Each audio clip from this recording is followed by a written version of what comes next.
comments window, and as much as possible, we'll interact with your noises and comments as much as possible. And the more interaction, the better it is for everyone. Look, also, if you're going to get distracted by Facebook, LinkedIn, Twitter, email, text messages, etc., just turn it off. Don't think you can be focused on Facebook and get value from this workshop at the same time. It just won't happen. Not even for women. Multitasking is a myth. Believe me. So, quick introduction of ourselves. Kim. Hello, Kim. Kim. Kim's not there. I must have a problem. I shall fill in time. I'll just introduce myself for a moment. So I'm Roland Hennekroot from New Perspectives Business Coaching. I'm a business coach, and I'm the author of the 10 Truths for Business Owners series of business books for people who don't read business books. And I'm the business coach who puts the fun back into business, because if your business is fun, it means that everything's working. It means that you're making money. It means that your staff are engaged. It means your customers are raving fans. It means you're proud of the stuff you do, and it means that you have found balance. And I'm the author of the 10 Truths for Business Owners business books. The second book in that series of books, the 10 Truths for Building a Great Growth Company, is the foundation of Simple Steps for Business program. And both of us are based here in Sydney. And I'm back again, Roland. Did you try and mute me so I couldn't talk then? I'm not quite sure what happened there. Hi everyone, my name's Kim Heffernan. I'm a marketing consultant with many years general management, sales and marketing experience, actually across both large and small businesses. My company is called the Marketing Strategy Company, and I actually believe, my fundamental belief, I guess, that a business really needs to have a clear target market and a story to make their marketing and sales investments in both time and money successful. That's why I'm so passionate about our topic tonight. So let's talk a bit about what tonight's about. Today, I should say, rather than tonight. Our introductory Simple Steps webinar is about the market, the basics, the very first steps in establishing a market for your business. Establishing a clear target market or niche, as it's sometimes called, is one of the 10 truths the Simple Steps program is built around. So what do we want our business owners to take out of tonight, Roland? What's the outcome, I guess, we're looking for? So, look, what we want everybody to take away from tonight, we'll keep calling it tonight just because that sounds good. Maybe it's still night in America for all those American participants. So what we want to take people away, what we want people to take away from here is that we want you to walk away enthusiastically and with at least one simple step, a first step that you're committed to taking, to take you one step closer to establishing a clear market for your business, because that's the foundation of all your marketing. And that's the main focus of this webinar. And the second focus of this webinar is we want you all to become really present to how important it is to be great at what you do and be great at running your business. Because a lot of business owners are great tradies, great professionals, or great corporate SKPs. They know a lot about business and a lot about their profession and their trade, but to be a great small business owner, you have to have an understanding of all the key aspects of managing and growing your business, not just marketing. So we're going to tell you a little about the Simple Steps program and becoming a simple stepper and how that can help you, and that'll be a little bit further down in the webinar. So our agenda is this. We're going to check in where you are around establishing a target market.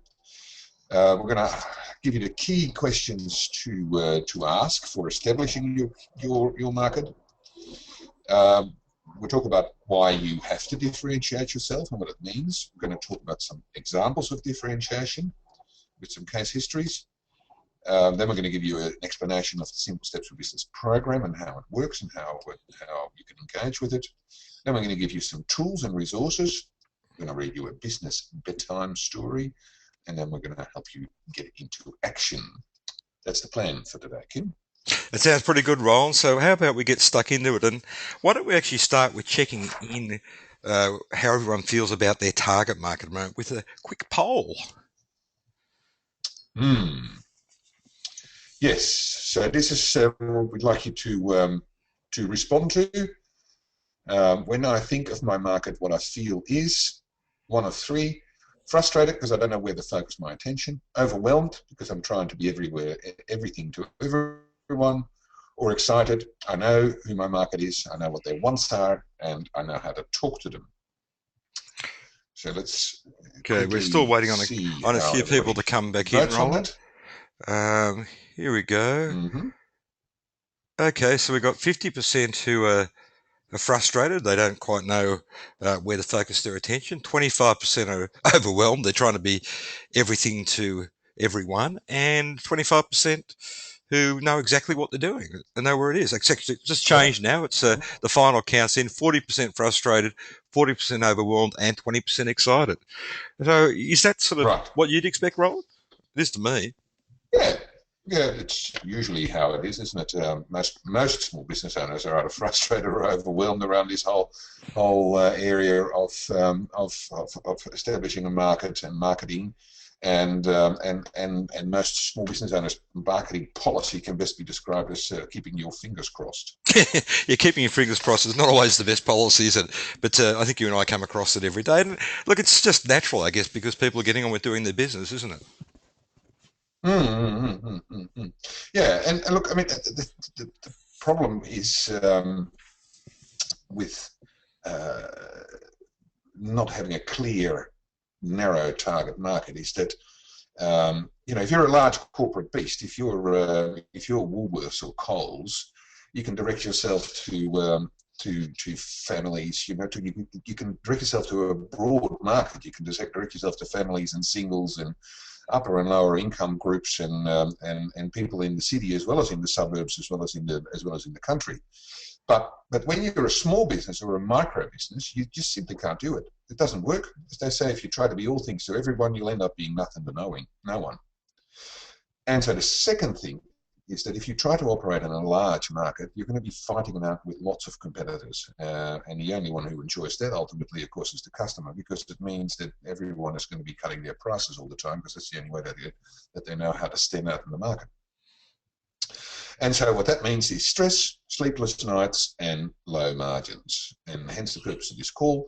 How can we take the first steps to find a narrowly defined niche market that we become the specialists in, so that we don't have to solely compete on price anymore? And so what we want to do is to give you some of the basic bits of understanding and direct you to a few simple tools that are going to be helpful for you to developing your niche market and building this healthy business that you all want to build.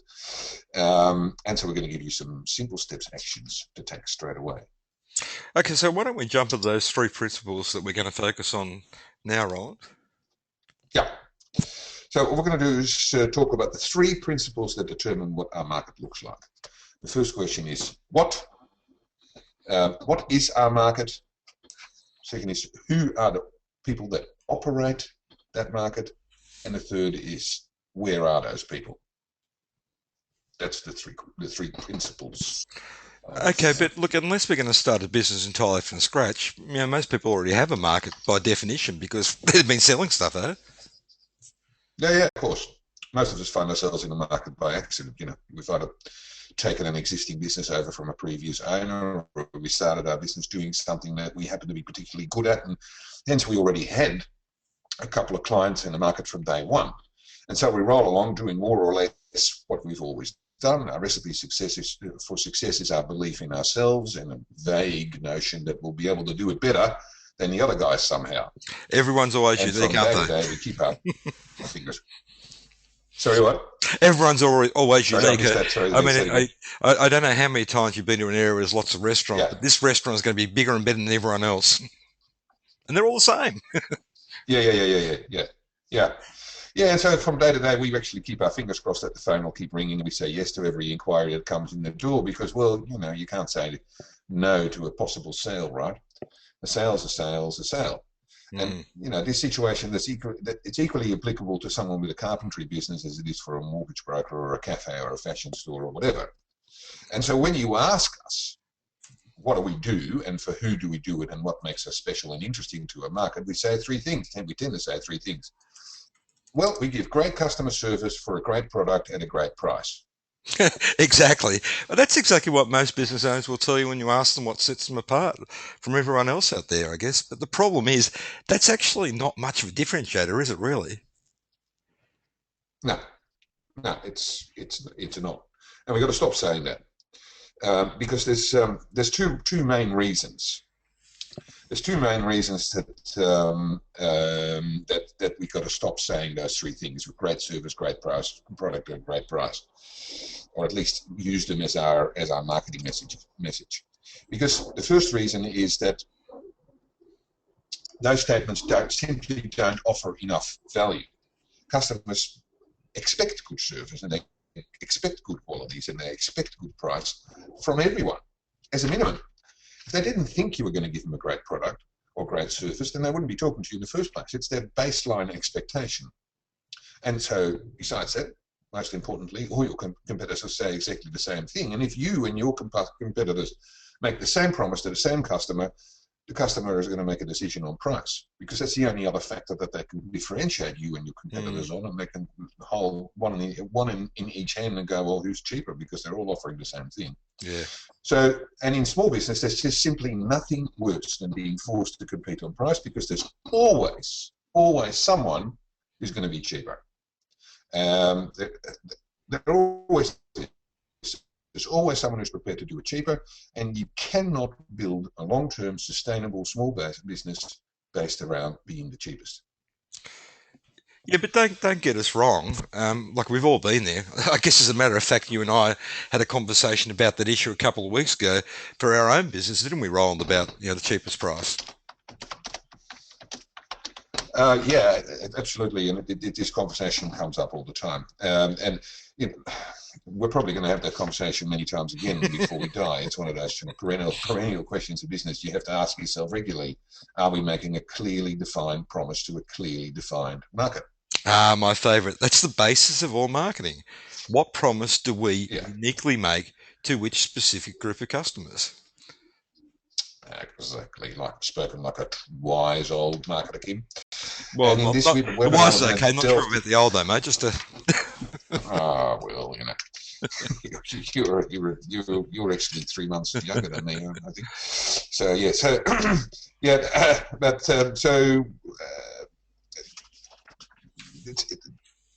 sorry, got myself lost there a moment because I was trying to be funny. So look, so anyway, to avoid having to compete on price alone, we've got to find a small niche market that we have a great product or service for, in which there are a few, if any, competitors. And if we find such a niche, we can set out to dominate that niche, and dominating a niche is a recipe for building a long-term sustainable business. So how do we go about finding that niche, Roland? Well, look, there's three questions that you can help help you to find such a niche. The first question is, who does not currently use my product or service, but might? That's the question number one. And they're on your workshop sheets as well. And there's an example of someone who's not using your product or service at the moment, but they might one day. It's an amazing bike, isn't it? It's an amazing bike. The second question is, what are all the factors that we and all our competitors already compete on with each other? Which factors are we already competing on? And then the third question is, which factors are none of us competing? Okay, so who is not currently using their product or service? What are the factors we and all our competitors already compete on? On which factors are none of us competing? But let's talk through a couple of real-world examples that don't involve a motorbike and a hearse. Yeah, that's good. So the first story is it's an imaginary story, but it illustrates it really quite well, I think. The question around who does not currently use my product or service, but might. So let's assume that you're a carpet cleaning business and your area has heaps of carpet cleaners, and they are all more or less the same. They all offer more or less the same thing. So that 75% of the inquiries you get from prospective new clients revolves around the question, how much do you charge per room? The question drives you mad because you're only just making ends meet as it is, and having to be the cheapest all the time just isn't viable. So one day you decide that something has to change, and together with your wife you start having a look through your database of clients and jobs from the last 3 years. And you're not exactly sure what you're looking for yet, but you hope to find a specific category of client or job that is either more profitable than the rest, or more fun to do, or it's easier, or all of the above. And after an exhaustive search, you, over many evenings, your wife mentions that she's come across a few big 21st birthday party cleanups, and an idea starts to form. You decide to create a special offering and expertise in preparation and cleanup before and after big parties, especially 18s and 21st. It can be massive, messy affairs, and a lot of anxiety goes along with them. So how about offering a package that includes preparing the carpets for a big party with a protective spray application, and then coming back the day after the party to do a thorough clean to make the house smell like new again? A special package like this is actually not offered by anyone in your area and addresses a great need. John and Mary's Party Cleaning Service is now born. A unique product and offering at a price level that you can make good profit on, and best of all, prospective customers cannot compare on price because no one else offers it. And your carpet cleaning business and your life will never be the same again, and we absolutely guarantee that. So if there's a carpet cleaner on this call, feel free to take this idea. Yeah, great example, Roland. Great example in terms of doing it. So it really illustrates those first of the three niche questions. Who does not currently use my product or service but might? So on your worksheet, just take a moment and ask yourself the same question. Remember, that question is, who does not currently use my product or service but might? So just take a minute out to do that.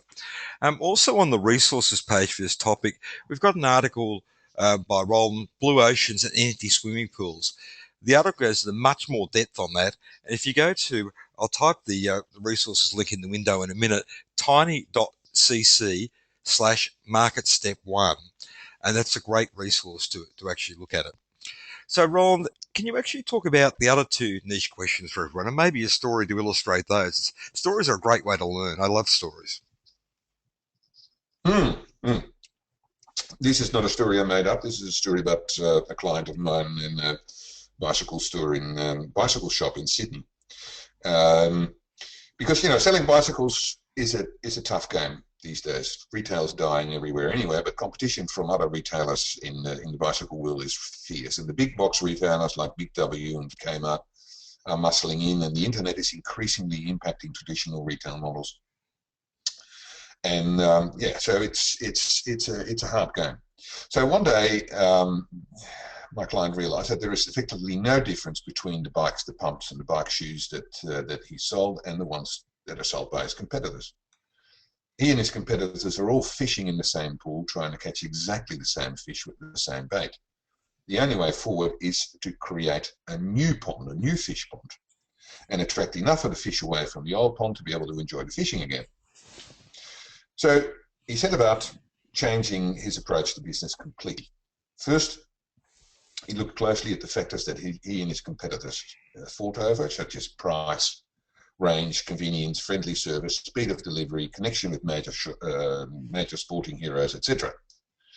Then he looked at what other factors there are that nobody competes on yet.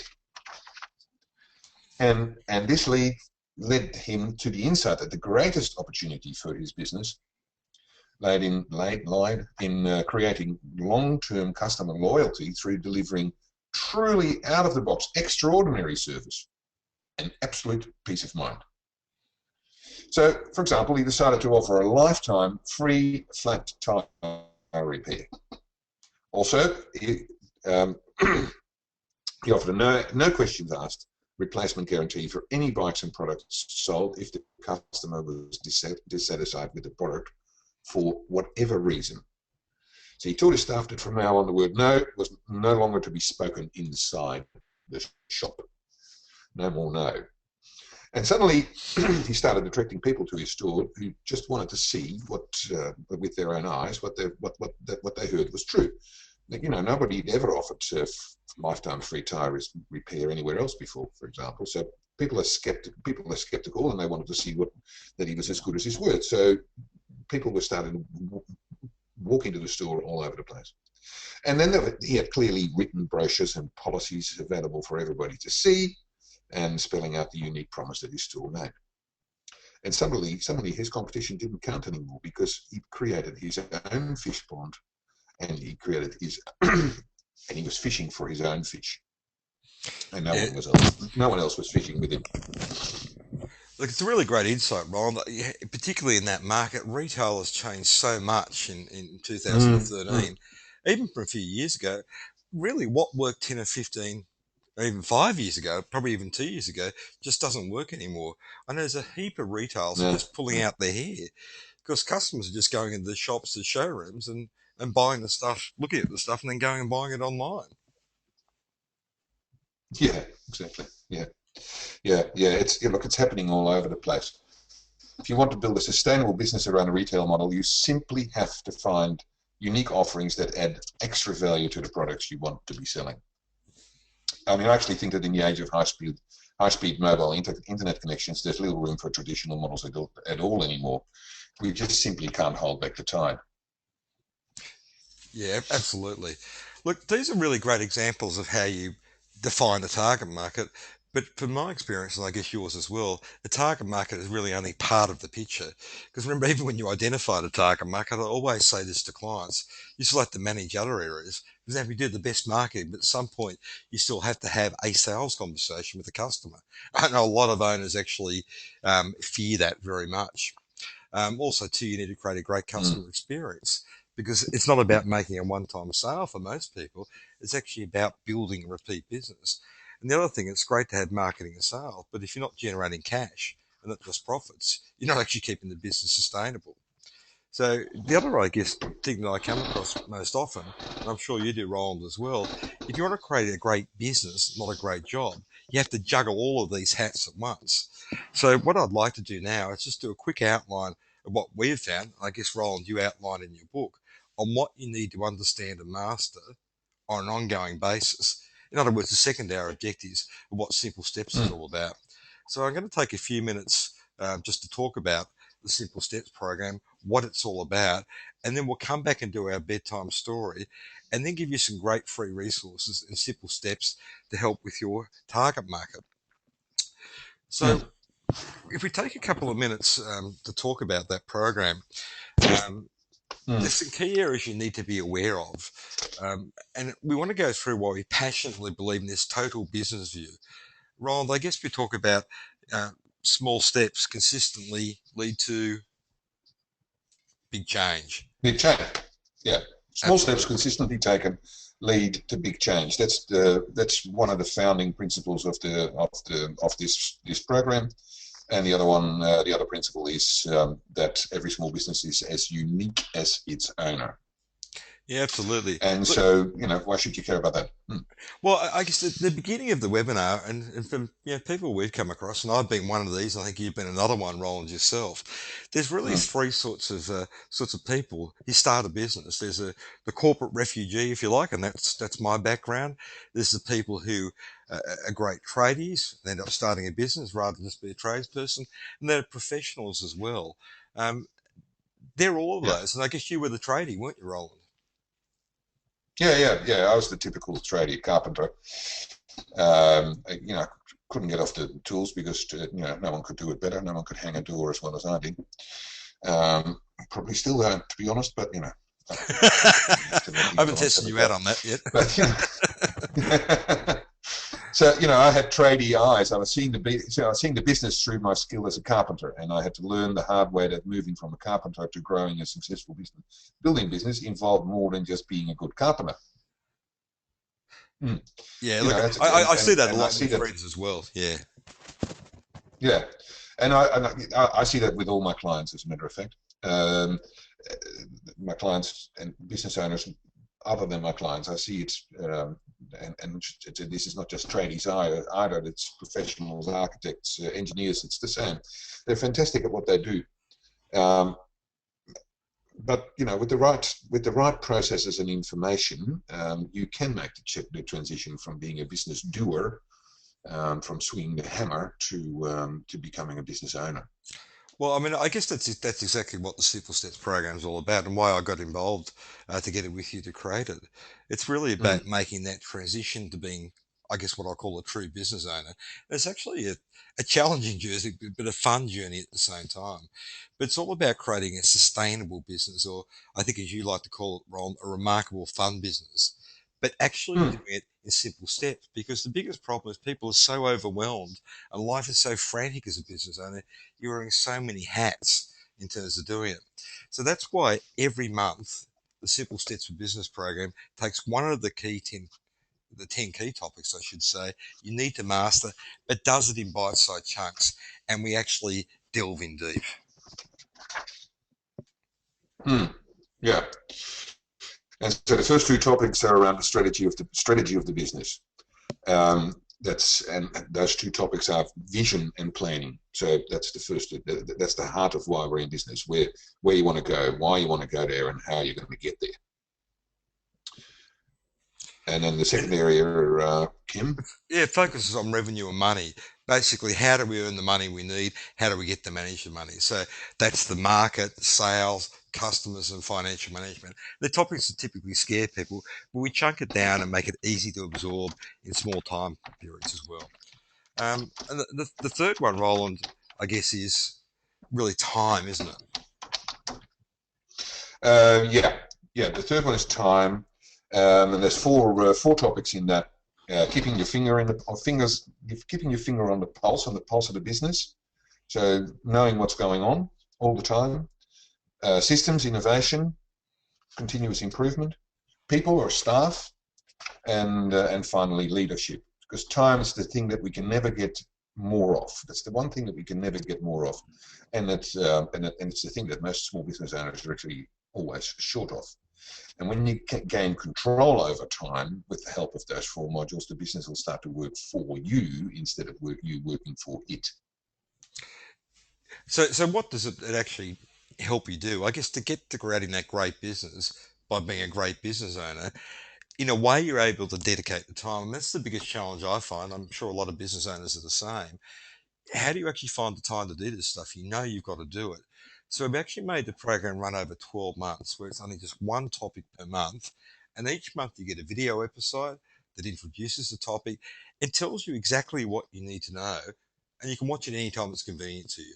Because we know everyone's busy. Sometimes we're doing our education at night when everyone else has gone to bed, or you do it early in the morning before everyone else wakes up. So the video episode allows you to do that. It's also got some real world case histories to learn from. We call them business bedtime stories, and you've heard a couple of those tonight as well. We're going to share one with you in a minute or two. It's also got a section in the printed workbook will guide you through that month's topic in terms of doing it. Mm. And I guess, Ron, what else? We've also got some time with us, haven't we? Yeah, so you get time with Kim and I via Simple Steps only online webinar every month to discuss the topic in depth and answer questions that you might have that can help you. You're going to get action steps. There's an accountability process that's part of the Simple Steps program, so that ensures that you actually will implement the actions.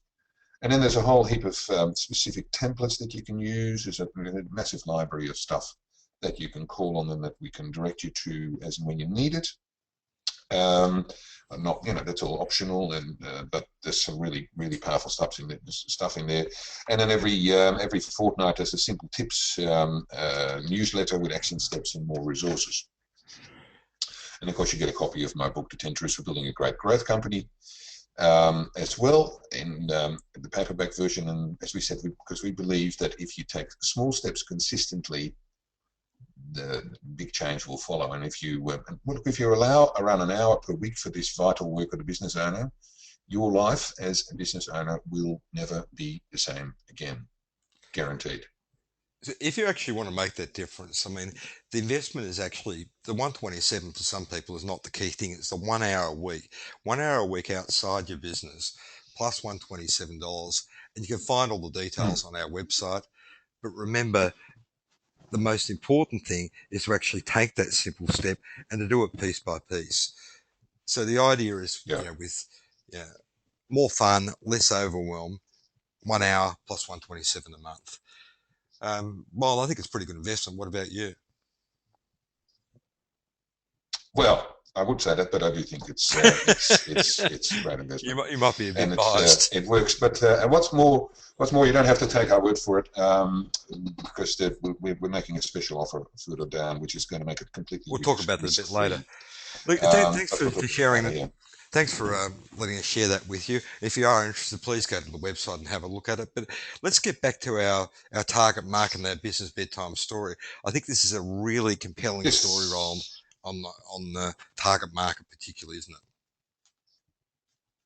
it? Mm, yeah, yeah, it's a cool story. Client of mine. It's it's a bedtime business bedtime story, and so it's a story of Annette and her catering business. So sit back and relax and imagine that Kim and I are tucking you in before you go to bed tonight. It's a wonderful thought, I'm sure. I've got my pipe out and my big bedtime story book. And I put the And hot once upon a chocolate beside time, the a bed. oh, right, okay. Are we allowed to have hot chocolate in bed? Oh, fair enough. All right. So once upon a time, a long, long time ago in a country not unlike Australia, I had a client called Annette, and Annette had a catering business. And catering is a crowded market. Anybody who's ever cooked a nice dinner party or watched MasterChef has fantasized about starting a catering business of some sort. Annette was forever fighting off new competitors, finding it hard to grow and develop her business. One of Annette's regular clients was an event organizer who put on a lot of corporate conferences and seminars. And Annette supplied the catering for a number of her clients, of his clients' events, but she was always pressured to cut her margins as competitors tried to muscle in on her territory. Uh, Kim, the slides aren't moving. Is that an issue? Hello, Kim? Ah, Yep. there we go. Yep. Um, so she was forever pressured to cut her margins as competitors tried to muscle in on her territory. Annette needed a differentiator, and she needed it now. And one day, she and her husband were talking about hosting a dinner party for their friends at home to celebrate 5 years of Annette's business. The 50th year anniversary was coming up, and while brainstorming over how to put the party together, Annette mentioned how much she always enjoyed preparing food together with friends as well as eating it. And as those words came out of her mouth, a light just switched on into her brain. Annette suddenly saw how she could offer a special type of entertaining combined with catering and team building activity for conferences, workshops, and retreats. Conference participants would work with qualified chefs to prepare their own meals and then eat them together. The next day, Annette rang her friend and put the concept to her, and 2 months later, Annette and her friend ran the first team cooking event for dinner at a 2-day corporate retreat with 100 participants. Annette and her team had a ball putting aprons on the delegates and teaching them how to cook properly, and the response to the feedback from the client was phenomenal. Annette's conference cook-off was born that week and took off like a rocket. And very soon, Annette was running these events all over the country, competing with the constant stream of newcomers in the event catering industry became an issue of the past. And Annette has since launched a similar offering aimed at private dinner parties and gatherings as well. So next time you want to host a dinner party with a difference, look her up. And Annette and thousands of conference delegates ate well and lived happily ever after. The end. Great story, Roland. Look, there are a few lessons from the story, I guess, but not least that it can actually take a while before you hit upon the idea that'll make the difference. I was speaking to someone yesterday, for example, and they've been running their business for a number of years. All of a sudden, they've finally found the thing that's there. So it changes from point to point. And an insight Mm, like the one the net had can come up at the most unexpected moment, like really out of left field. But the other thing, important thing yeah. is when you do, I think you'd agree with this, Roland, you'll actually recognize it when it comes up because it'll feel right, just like Annette described it as well. I guess like a light turning on. So what's popped up for people? We'd really like to hear what popped into your head during Annette's bedtime story. So type your comments or I feedback can't into hear the you. box. I don't know if anybody else can. Hello? So if you'd like to type your comments into the box, that'd be great in terms of doing it. Just me for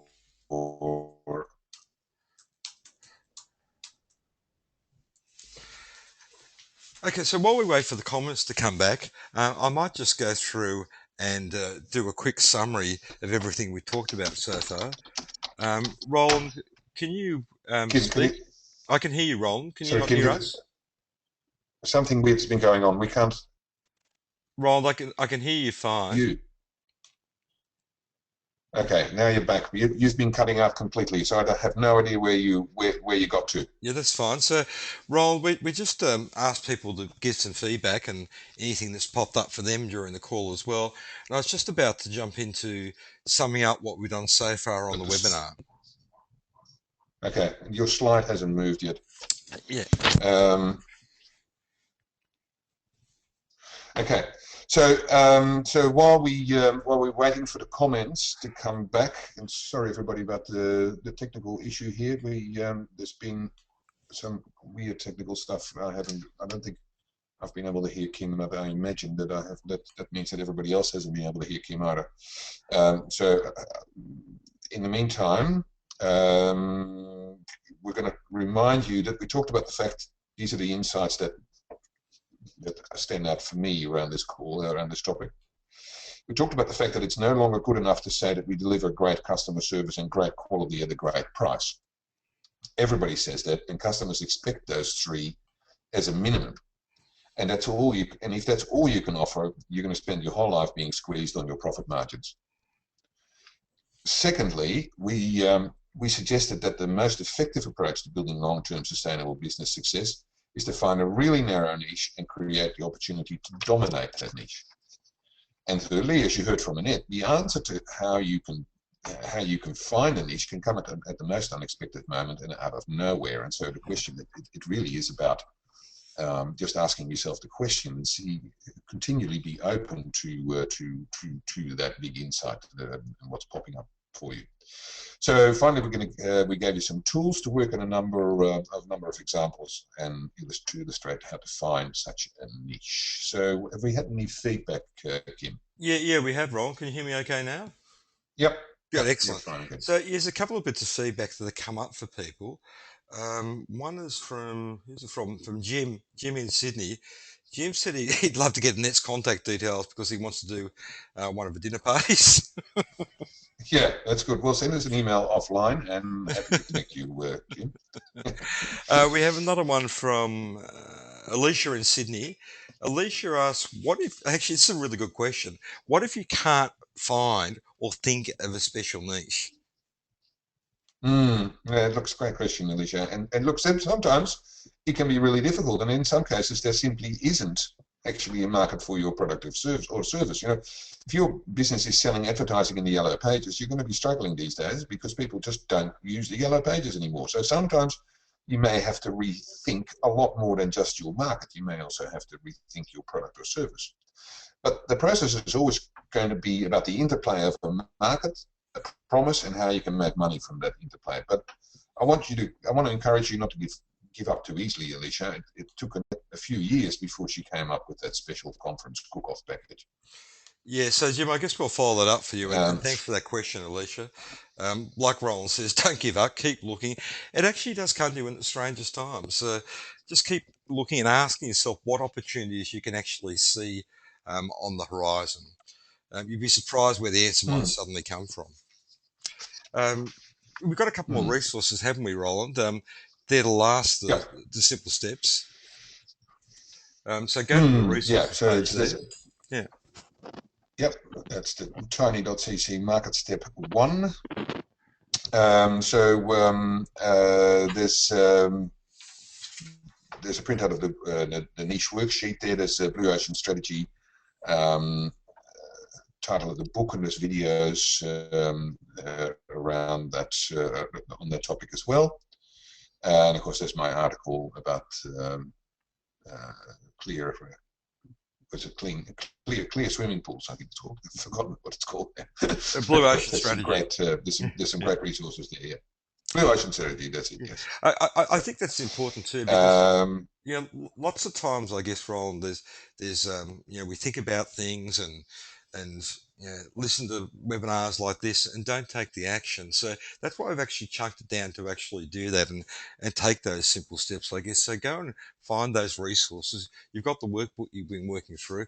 Make sure you look at that, but go and answer those niche questions. And your answer today may change from where it is tomorrow, but that's okay, because at least you've taken that first step. And that niche worksheet is really worthwhile working through. And again, if Roland said, if you want more background or information, make sure you actually do read that Blue Ocean strategy as well. I guess, Roland, too, what I'd like to do is just have a last minute reflection on the Simple Steps program. We want to make sure it's a no-brainer as far as we're concerned. So we've got an unlimited email support for Roland and I for the full 12 months. Plus, finally, we've got a 10 times guarantee, haven't we? A 10 times guarantee. So the promise is that if you follow the program and you commit the time and you take part fully and you complete the exercises, the value that you're going to get from this program will be at least 10 times your investment. 10 times. If you don't, then we will refund your money at any stage, 100%, no questions asked. So if it's of interest to you, you do want to take that next step, just go to the website. It's www.thesimplesteps.biz. Become one of our Simple Steppers. And I guess take that first step to creating a remarkable business, not just being a great tradie, a skilled professional, or a corporate escapee. Because it's as we say, it's less overwhelm and more fun is equals 1 hour a week and $127 per month. So thanks for letting us share what the Simple Steps for Business program is all about. And I think the time has come to sum up the key points, to remind you of what we've talked about and what we've learned.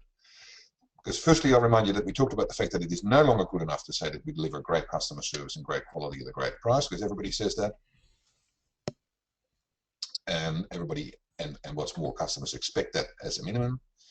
We suggested that the most effective approach to building your long-term sustainable business success is to find a really narrow niche and create the opportunity to dominate that niche. As you heard from Annette, thirdly, the answer to how you can find a niche can come at the most unexpected moments out of nowhere. And you've got some great tools to work with and a number of examples to illustrate how to find such a niche. And so here's the one last resource for tonight. The whole article that this webinar is based on is available on the resources page as well. And that link again, tiny.cc/market step 1, all undercase. And so if you want to get another copy of the worksheet, that's also on that resources page. So thanks for your time tonight, or this afternoon, and your participation. If you have any other questions, you can of course email us at help@thesimplesteps.biz. You can go to the website and click the purchase option. So that's goodbye for me. Speak soon. And goodbye for me, and thanks for your patience with some of the technical difficulties. I'm not quite sure what happened to the internet connection there, but look, a big thanks again and goodbye. And thanks for being on the call. I actually sincerely hope you do become a Simple Stepper member, and I look forward to seeing you on the Simple Steps for Business program or whenever we may next meet. Bye-bye, and thank you, everyone.